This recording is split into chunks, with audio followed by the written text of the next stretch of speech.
Il s'agit en effet d'un troupeau de moutons intellectuels et ignorants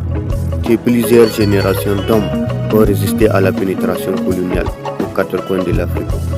et que l'Éthiopie est un État qui n'a jamais été colonisé, et que l'Afrique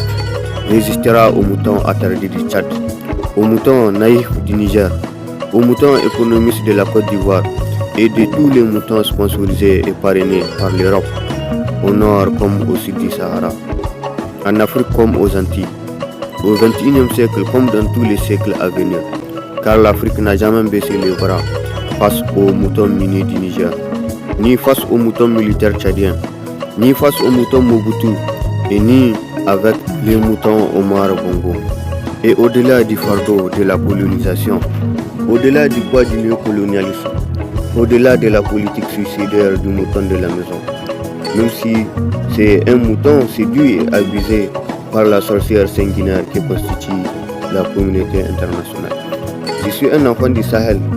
et je tiens à dire à tous ces Européens civilisés et modernes que l'OTAN est l'une des rares organisations qui pourrait faire de ce monde un climat similaire à celui du Japon juste après la Seconde Guerre mondiale. Après tout, l'Européen civilisé a fini par oublier l'histoire du colonisateur épaulé